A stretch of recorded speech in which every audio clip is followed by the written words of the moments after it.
একদিন রাহুল আর বাবু তাদের দাদুর বাড়িতে বেড়াতে গেল। বাড়িটা অনেক বড়। বাড়িতে প্রবেশ করে তারা তাদের দাদুর কাছে যায়।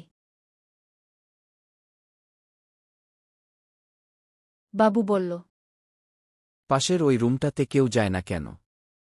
ওটা রহস্যময় রুম, রাতে কেউ গেলে অদ্ভুত শব্দ শুনতে পায়। বাবু ভয় পেয়ে গেল। রাতের ঘটনা। রাতে তারা চুপি চুপি ওই পাশের ঘরে যায়।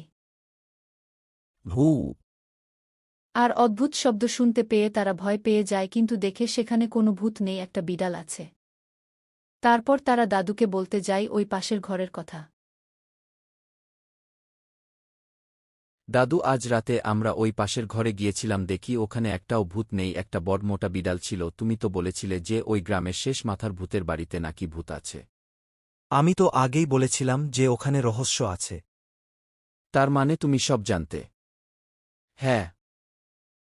যেহেতু আমাদের বাড়িতে নেই, রাহুল ভাবে তাহলে গ্রামের শেষ মাথার ভূতের বাড়িতে ভূত নেই, অন্য রহস্য আছে। তারপর রাহুল গ্রামের শেষ মাথার ভূতের বাড়িতে যায় চুপি চুপি দেখতে যে ওখানে ভূত আছে না, অন্য রহস্য আছে।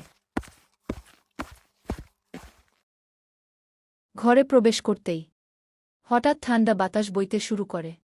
উপরের ঘর থেকে হাঁটার শব্দ শোনা যায়। রাহুল ভয় পেলেও সাহস করে সিঁড়ি দিয়ে উপরে উঠল। ঘরে ঢুকতে সে দেখল একটা ভূত দাঁড়িয়ে আছে। ভূতটা ধীরে ধীরে তার দিকে ঘুরল। ভূতটা ফিসফিস করে বলল, এখানে কেন এসেছ? রাহুল ভয়ে কাঁপতে কাঁপতে বলল, আমি শুধু দেখতে এসেছি। এটা বলতে বলতে হঠাৎ ভূতটা অদৃশ্য হয়ে যায়। তখন ভয়ে রাহুল সিঁড়ি দিয়ে নেমে আসে। তারপর থেকে ওই বাড়িতে কেউ যায় না।